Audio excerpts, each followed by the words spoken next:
नमस्कार, नवतेज टीवी देख रहे हैं आप और मैं आपके साथ हूं चंदा यादव। खबरों की शुरुआत करेंगे बीकानेर जिले के कुलायत तहसील के गडियाला गांव में स्थित नंदन वन गौशाला के 13वां स्थापना दिवस पर ब्रह्मलीन गौ सेवा संत पद्माराम कुलरिया की मूर्ति का अनावरण किया गया है। इस अवसर पर गौसेवी ब्रह्मलीन संत पद्माराम कुलरिया परिवार के संत पद्माराम की धर्मपत्नी हरपारी देवी, उकमाराम कुलरिया, गणेश कुलरिया, कानाराम कुलरिया, शंकर कुलरिया, धर्मचंद कुलरिया, सुरेश कुलरिया मौजूद रहे। वहीं संत पद्माराम के पुत्र कानाराम कुलरिया, शंकर कुलरिया, धर्मचंद कुलरिया ने 11 लाख रुपए की राशि भेंट की है। हमारे संवाददाता के सिंह ने नंदन वन गौशाला में गौसेवी संत पद्माराम कुलरिया की मूर्ति स्थल पर पहुंचकर जायजा लिया और कुलरिया परिवार के लोगों से खास बातचीत की।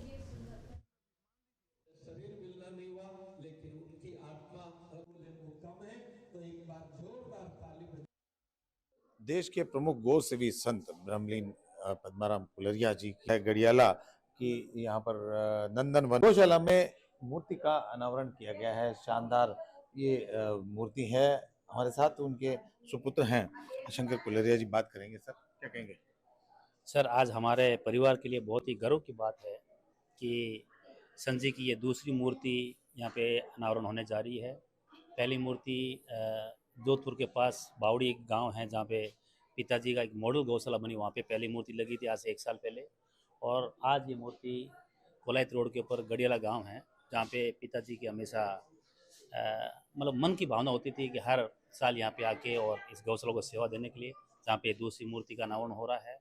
अभी उनसे एक बड़ा एक सवाल है कि जहाँ लोग बड़े बड़े लोग चौराहों पर मूर्तियां लगाते हैं, अनेकों ऑडिटोरियम्स में मूर्तियां लगाते हुए देखे जाते हैं, मॉल्स में लगाते हैं, उनमें एक बड़ी सोच कहा जाए तो ये बहुत बड़ी सोच है कि गौशाला में नहीं, इनमें पिताजी का जो स्पेशल प्रेम था गायों के लिए, तो पिताजी का नाम ही गौ सेवी संत पद्माराम जी थे। तो आप जहाँ पे भी जिस गौशाला में आप जाओगे ना, तो वहाँ पिताजी की फोटो मिल जाएगी, पिताजी का नाम मिल जाएगा, पिताजी की सेवा मिल जाएगी।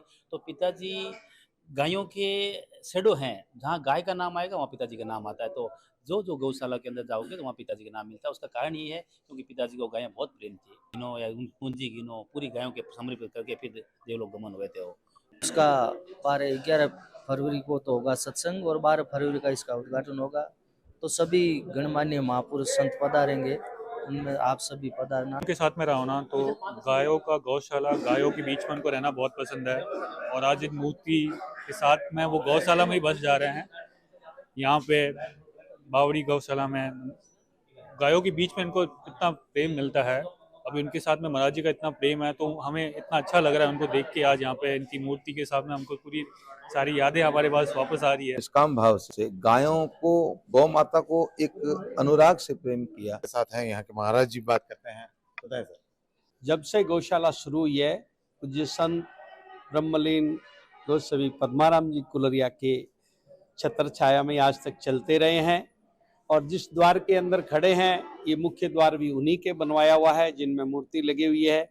और हृदय से इच्छा थी कि आपकी उपस्थिति इस रूप में भी यहाँ पर रहे। धर्मजीत, अभी जो आज मूर्ति लगी पिताजी की, हमको खुशी हो रही है कि जो यहाँ गौशाला आए, एंट्री करे, एग्जिट करे, वो पिताजी को देखें और पिताजी देख के पिताजी पर सोचे भाई इनकी मूर्ति यहाँ क्यों लगी है, किसके लिए लगी है। तो इसके लिए वो लोग 2 मिनट के लिए सोचें तो उनको हो सकता है 100 लोगों में 2 लोग, 5 लोग, 10 लोग वो इसके प्रति पॉजिटिव सोच के वो लोग पॉजिटिव बात करें इसके लिए।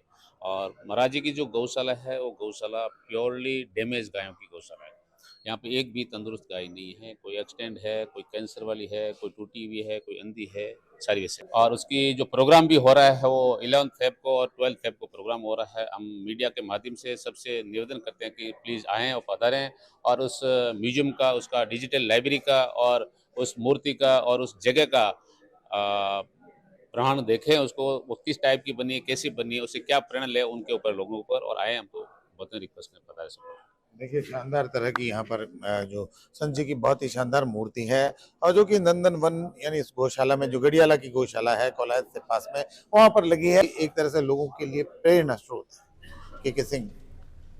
खबर अजमेर से है, जहां विश्वविख्यात सूफी संत हजरत ख्वाजा मोइनुद्दीन हसन चिश्ती का 812वां सालाना उर्स शुरू हो चुका है, जिसमें देश के अलग अलग राज्यों से जायरीन दरगाह जियारत के लिए अजमेर पहुंच रही है। वहीं 230 पाकिस्तानी जायरीनों का दल अमृतसर से स्पेशल ट्रेन के जरिए अजमेर पहुंचा।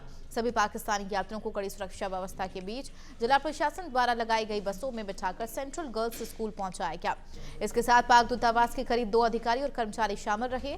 पाक नागरिकों ने अजमेर आकर खुशी का इजहार किया और कहा कि अजमेर आकर उन्हें दिली सुकून मिला है। अजमेर पहुंचने पर कई पाकिस्तानी यात्रियों की खुशी के आंसू भी छलक गए।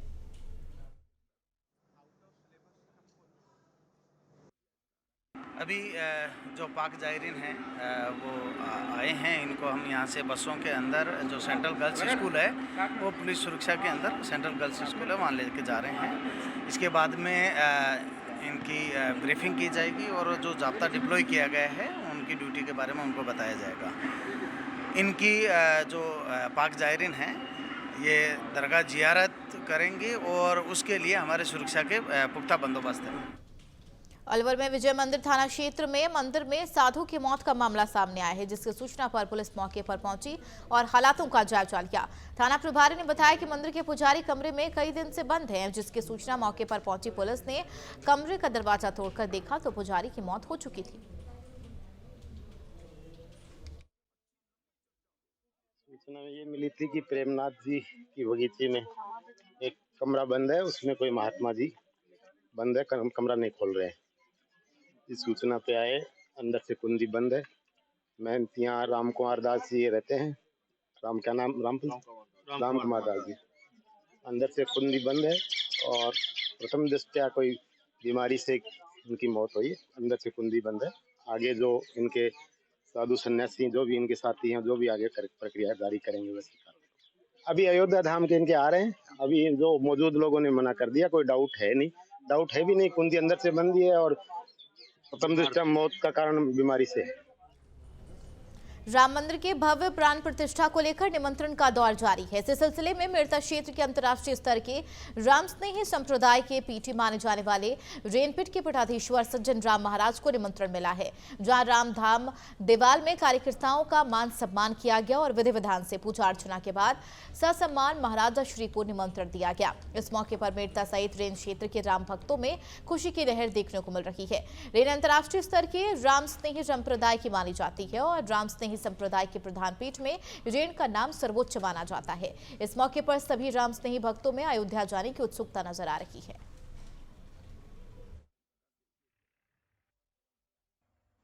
आज जो अयोध्या में 22 जनवरी 2024 को विश्व प्रसिद्ध और अंतर्राष्ट्रीय जो राम मंदिर बना है, उसका प्राण प्रतिष्ठा के मौके पर अंतर्राष्ट्रीय वरिष्ठ रामस्नेही संप्रदाय प्रधान पीठ रेन को निमंत्रण पत्र मिला। बड़ी प्रसन्नता हुई। हम भी उस प्राण प्रतिष्ठा में लगभग 500 साल से ये मामला चल रहा है और इस प्राण प्रतिष्ठा में दरियाव धाम अंतर्राष्ट्रीय पीठ रेन के निमंत्रण मिला तो मैं भी इसमें सम्मिलित होऊंगा। बड़ी खुशी है। और 22 जनवरी 2024 को हमारे दरियाव धाम पीठ रामस्नेही संप्रदाय के अंतर्राष्ट्रीय पीठ में भी विशाल आयोजन जो सुंदरकांड का पाठ और हनुमान चालीसा का पाठ होगा। मकर संक्रांति के महापर्व को राजसमंद में बीजेपी नेताओं और कार्यकर्ताओं ने धूमधाम से मनाया। बीजेपी विधायक दीप्ति माहेश्वरी ने भी इस पर्व को हर्षोल्लास के साथ मनाती दिखी। दीप्ति माहेश्वरी सभी को मकर संक्रांति की हार्दिक बधाई दी और कार्यकर्ताओं के साथ पारंपरिक खेल भी खेले। डिडवाना में सरकार की ओर से ग्राम पंचायतों के समग्र विकास के लिए हर साल लाखों रुपए का बजट दिया जाता है, लेकिन गांव के चुने हुए जनप्रतिनिधियों की उदासीनता और पंचायती राज विभाग में बाबूशाही हावी होने की वजह से ग्रामीण विकास का सपना साकार नहीं हो पाता।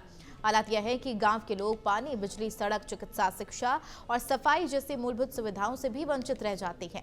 डिडवाना पंचायत समिति के ग्राम पंचायत निम्बी खुर्द में उदासीनता के कारण विकास की दौड़ में पिछड़ गया। वहीं लोग भी अनेक समस्याओं से जूझ रहे हैं। ग्रामीणों ने बताया कि बार बार ग्राम पंचायत को अवगत कराने के बावजूद बदहाल सफाई व्यवस्था को लेकर न तो ग्राम पंचायत को ध्यान दे रही है और न ही प्रशासन कोई सुनवाई कर रहा। लोगों की मांग है कि घरों के बाहर नाले निर्माण हो जाए तो पानी सड़कों पर नहीं बहेगा। इसके अलावा सड़कों की भी मरम्मत करवाई जाए ताकि वाहन चालकों को राहत मिल सके। रास्ता के तीनों रास्ता है, 10-15 साल में आई समस्या है कि कादो कीचड़ ने यहीं रहे आवाजाबा में सब का दिक्कत है और प्रशासन करे तो कर बात देखो नहीं साहब।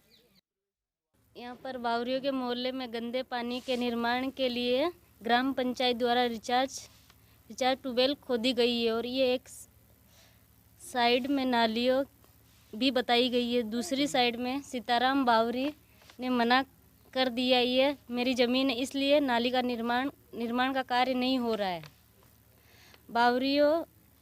बावरी और रेगरों के मोहल्ले दरोगा मोहल्ले में खराब रास्ता है जिससे संस्कृत जारी कर दिया, परंतु इससे मोहल्ले वाले ने अपने आपसी विवाद होने के कारण कार्य चालू नहीं हो पा रहा है।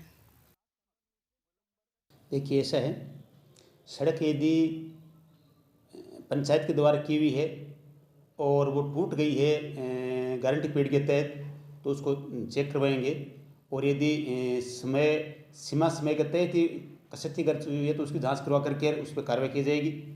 और साफ सफाई के लिए पंचायती में से कोई फिक्स बजट नहीं आता है, SFC और FFC में से ही पंचायत प्रस्ताव लेके कोई कार्य करवाती है। उसके लिए हम पंचायत को पाबंद कर देंगे। यदि ज़्यादा कीचड़ गंदगी है तो उसका नाली को रिपेयर की जाए और साफ सफाई पर विशेष ध्यान दिया जाए। खबर आरआई से है, जहां पुलिस ने होमगार्ड के जवान को धक्का मारकर फरार होने वाले आरोपी को दोबारा गिरफ्तार कर लिया है। जानकारी के मुताबिक आरोपी को दुष्कर्म के केस में गिरफ्तार करके लाया गया था। इस दौरान आरोपी मौके पाते ही फरार हो गया। उधर घटना की जानकारी मिलते ही पुलिस अधीक्षक के निर्देश पर तलाशी अभियान चलाया गया है, जिसमें आरोपी को गिरफ्तार करने में पुलिस ने सफलता हासिल की है।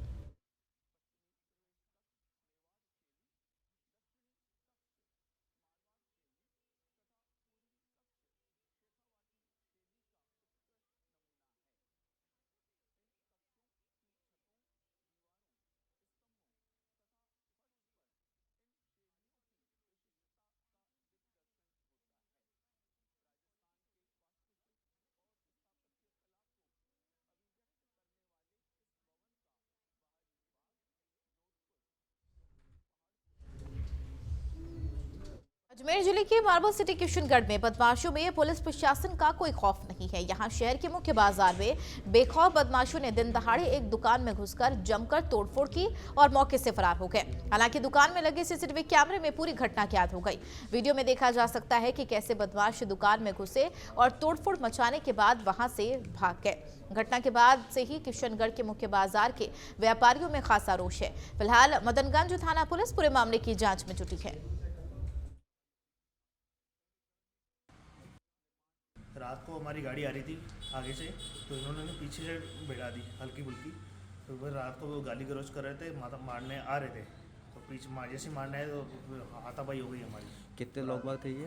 रात को 2 जने थे ये। अच्छा, आप कहाँ से आ रहे थे उस टाइम? मंदिर से होके आ रहे थे, दुकान भी आए थे, दुकान पे। अच्छा, आए थे। ब्रेक उनका नहीं लगा, वो गाड़ी स्पीड थी उनकी, वो दारू पिए हुए थे वैसे। फिर भी हमने बोला कोई बात नहीं, भिड़ गई तो भिड़ गई, कोई टेंशन नहीं है हमारी। पीछे उन्होंने बेड़ी वहीं पर, ठीक है कोई बात नहीं। पीछे बोला आए तो दादागिरी करने, सीधी गाड़ी से उतर के मारने लगे। फिर आए 8-10 जने मुँह पे रुमाल लगा के, फिर काउंटर का कांच तोड़, नहीं अंदर हमारे को मारने हैं भाई, हम तो बच गए, काउंटर का कांच वगैरह सब तोड़ के चले गए। राजस्थान सरकार के शिक्षा एवं पंचायती राज मंत्री मदन दिलावर ने रामगंज मंडी स्थित श्री गायत्री शक्तिपीठ पर स्वच्छता अभियान चलाकर पूरे मंदिर परिसर की साफ सफाई की और कहा कि 22 जनवरी को प्रभु श्री रामचंद्र जी अपने नवनिर्मित भव्य और दिव्य मंदिर में ताजले विराजेंगे। इस ऐतिहासिक अवसर पर पूरे देश में दीपावली मनाई जाएगी। वहीं मंत्री मदन दिलावर ने लोगों से आह्वान किया कि वो प्रत्येक महीने अपने अपने वार्डों में इसी तरह के स्वच्छता अभियान चलाकर अपने नगर को स्वच्छ बनाने में अपना महत्वपूर्ण योगदान दें।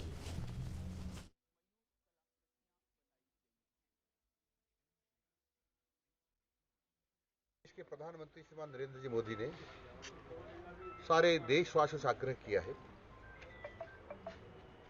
कि 22 तारीख तक यानी जब भगवान राम उनकी जन्मभूमि पर भव्य मंदिर में विराजेंगे, उस दिन तक देश के सारे देवालय, मंदिर, श्रद्धा केंद्र साफ सुथरे होने चाहिए। आज उन्हीं के आग्रह पर पूरे देश में जहाँ साफ सफाई हो रही है मंदिरों की, श्रद्धा केंद्रों की, हम सब लोग भी रामचंडी के माँ गायत्री मंदिर पर आज हम साफ सफाई कर रहे हैं और हमने इस मंदिर की बहुतायत क्षेत्र की सफाई की है। रामचंडी क्षेत्र के लगभग 100 से ज़्यादा कार्यकर्ताओं ने इसमें भाग लिया है। मैं उनको बधाई देता हूं और अपेक्षा करता हूं कि इस राजमंडी नगर की भी वो हर माह एक बार सफाई करेंगे। खबर राजस्थान के झुंझुनू से है, जहां 1994 में हुए यमुना जल समझौते को लेकर मांग को लेकर 15वें दिन भी चुड़ाव थाना क्षेत्र के लाल चौक पर किसान सभा का धरना जारी रहा। धरने में पहुंचे पिलानी विधायक पितराम काला ने बताया कि जिलेवासियों की सबसे बड़ी समस्या पानी है, इसलिए किसानों की भी मांग जायज है, क्योंकि किसानों को 1994 में हुए यमुना जल समझौते का पानी आज तक नहीं मिला है और यही वजह है कि सूरजगढ़ और पिलानी में पीने का पानी और सिंचाई के पानी की समस्या विकराल होती जा रही है। पूरे जिले के अंदर स्पेशली सूरजगढ़ और पिलानी का जो एरिया है वो एकदम क्या कि डाक पिलाने है, पीने की भयंकर समस्या है। यदि समस्या का समाधान नहीं हुआ और ये पानी नहीं आया तो लोगों को यहाँ से पलायन करने के लिए बाध्य हो जाएंगे। जिस प्रकार से सिंधु घाटी की सभ्यता नष्ट हो गई थी पानी के अभाव में, उसी प्रकार से यहाँ की जो सभ्यता और संस्कृति है ये नष्ट होने के कगार पर हो जाएगी। इसलिए पानी ये बहुत ज़रूरी है और मैं समस्त लोगों से निवेदन करना हूँ कि इस धरने को अधिक से अधिक समर्थन दें और यमुना जल जब तक नहीं आता है जब तक क्या कि इस धरने को जारी रखें। मेरा पूरा तन मन धन से मैं क्या कि इस धरने को समर्थन देता हूँ। बहुत बहुत धन्यवाद। अलवर के जिला अस्पताल में प्रशासन की लापरवाही सामने आई है। यहां कुछ समय पहले एमओटी और इमरजेंसी को ट्रॉमा वार्ड में शिफ्ट करा दिया गया था, लेकिन इससे मरीजों को काफी परेशानियों का सामना करना पड़ा। नवतेज टीवी के संवाददाता दीक्षित कुमार ने जिला अस्पताल में जाकर देखा तो मरीज ट्रॉमा वार्ड के बाहर बैठे हुए थे और उसी रास्ते से एम्बुलेंस तेज स्पीड में आती है, जिससे कभी भी कोई बड़ा हादसा हो सकता है। इस विषय में पीएमओ सुनील चौहान से बात की गई तो उनका कहना है कि 4 लोगों की कमेटी बनाई गई है।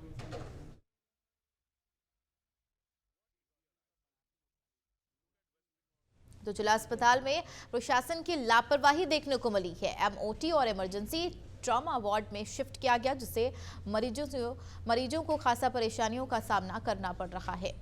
और ये तस्वीरें भी आपके सामने अलवर की यह खबर है। अस्पताल की लापरवाही से मरीज आए दिन परेशान हो रहे हैं। आए दिन उन्हें इलाज को लेकर परेशानियों का सामना करना पड़ रहा है। चूंकि एमओटी और इमरजेंसी ट्रॉमा वार्ड में शिफ्ट किया गया और यही वजह है कि ट्रॉमा वार्ड को शिफ्ट करने से वजह से आए दिन मरीजों को परेशानियों का सामना करना पड़ रहा है।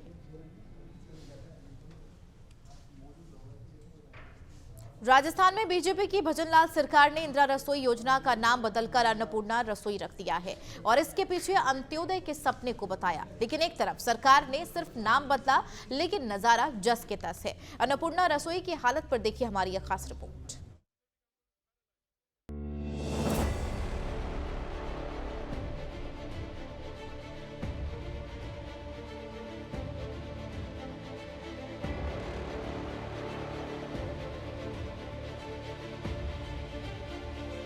भजनलाल सरकार ने भले ही इंदिरा रसोई का नाम बदल करके अन्नपूर्णा रसोई योजना तो जरूर रख दिया, लेकिन जो रसोई के जो तस्वीरें हैं वो जस की तस बनी हुई है।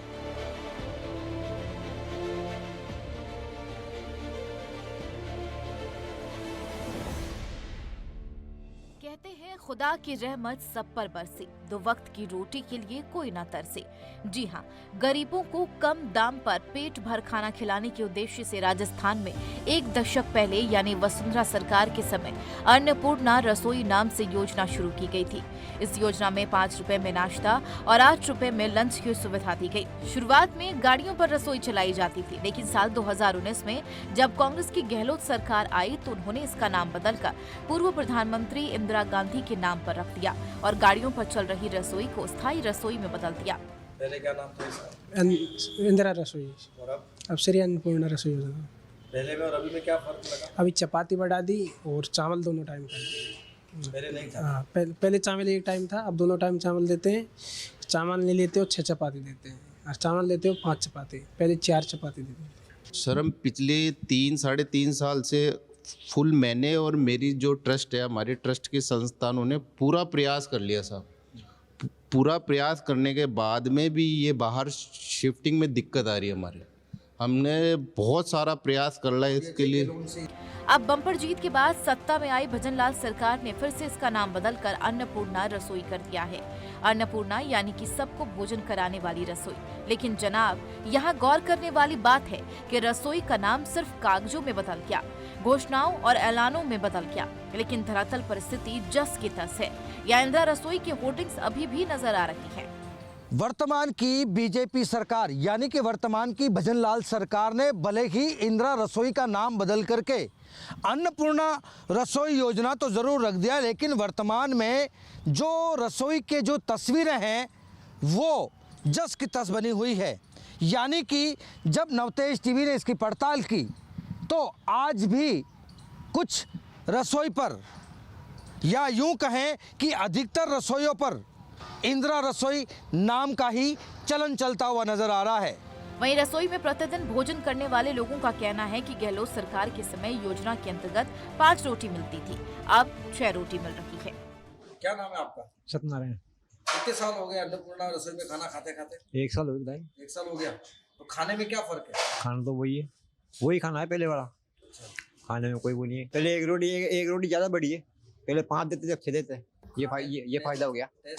टेस्ट वही है, पहले सही। तो पहले में और अभी में क्या फर्क लग रहा है? अभी सही है, 1 रोटी बढ़ गई, ज्यादा हो गई तो सही है। पहले 1 रोटी कम थी, अब 1 रोटी ज्यादा हो गई।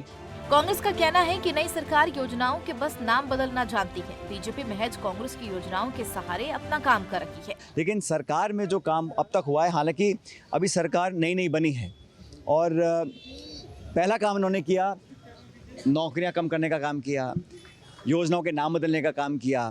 तो मुझे उम्मीद ये थी कि सरकार बनने के बाद एक सकारात्मक शुरुआत होगी और हम भी चाहते सरकार को समय दें, अपना काम कर दिखाएं। लेकिन इनका शुरुआत ही ऐसी हो रही है कि नौजवानों के साथ विश्वासघात हो रहा है। अब आपने इंदिरा जी का नाम हटा दिया तो इंदिरा जी का नाम इनके हटाने से कोई कमजोर तो होता नहीं। तो अब आपने अन्नपूर्णा रसोई में पाप ये कर दिया कि रोटी कम कर दी, गरीब को रोटी देना चाहिए, रोटी छीन ली बीजेपी ने। आप में दम है तो फिर योजना ही बंद कर दो ना। आप में दम नहीं है कांग्रेस की एक भी योजना बंद करने का।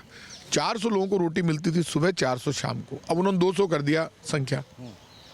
धीरे धीरे बंद करने की तैयारी। तो बीजेपी तो गहलोत सरकार की योजनाओं का झुंझुना लेकर घूम रही है। बीजेपी के पास खुद के पास कुछ नहीं है। 4 अधिकारियों की लापरवाही और मॉनिटरिंग नहीं करने की वजह से यह योजना धरातल पर दम तोड़ती नजर आती है। बताया जा रहा है कि पहले एक रसोई सेंटर पर 800 लोगों को प्रतिदिन भोजन कराया जाता था, अब 400 लोगों को ही भोजन कराया जा रहा है। यानी कि सरकार तो बदली, लाभार्थी 50% कम हो गए। यानी कि कुछ अन्नपूर्णा रसोई पर ताले लटके हुए हैं तो कुछ अन्नपूर्णा रसोई खाली नजर आ रही है। अब इसके भी कई मायने निकाले जा रहे हैं। हालांकि वर्तमान में भजनलाल की सरकार ने भले ही इंदिरा रसोई का नाम बदल करके अन्नपूर्णा रसोई रख दिया है, लेकिन अब तक की तस्वीरें यही कहती हैं कि धरातल पर अन्नपूर्णा रसोई पूरी तरीके से नहीं उतर पा रही है। हालांकि कुछ ऐसी तस्वीरें भी नजर आई है कि संचालकों की लापरवाही के चलते ये योजना, या यूं कहें कि आमजन को मिलने वाला लाभ पूरी तरीके से नहीं मिल पा रहा है। वहीं अब सोचना होगा और देखना होगा कि स्वायत्त शासन विभाग के साथ साथ वर्तमान की भजनलाल सरकार इस योजना को धरातल पर और कितना सही रूप से साबित कर पाएगी। अधिकारियों की लापरवाही और मॉनिटरिंग नहीं करने की वजह से यह योजना धरातल पर दम तोड़ती नजर आती है। बताया जा रहा है कि पहले एक रसोई सेंटर पर 800 लोगों को प्रतिदिन भोजन कराया जाता था, वहीं अब 400 लोगों को ही भोजन कराया जा रहा है। यानी कि सरकार तो बदली, लाभार्थी 50% कम हो गए। इतना ही नहीं, जो अन्नपूर्णा रसोई की लोकेशन निर्धारित की गई है वो गली कूचे में है, जिससे बड़ी संख्या में लोगों को रसोई का मालूम ही नहीं है। अधिकारी ऐसी दफ्तरों में बैठकर योजना संचालित तो कर देते हैं, लेकिन जमीन हकीकत से वो वाकिफ ही नहीं है। सरकार और प्रशासनिक अमले को चाहिए कि इन रसोइयों को अस्पताल, रेलवे स्टेशन, बस डिपो के साथ साथ ऐसे स्थानों पर स्थापित करें जहां भीड़-भाड़ ज्यादा होती है, और ये 400 टोकन वाली लिमिट को हटाना ही होगा, तभी जाकर अंत्योदय के सपने को साकार किया जा सकता है। Bureau report, Navtej TV. फिलहाल की खबरों में मेरे साथ इतना ही। बनी रहिए नवतेज टीवी के साथ। नमस्कार।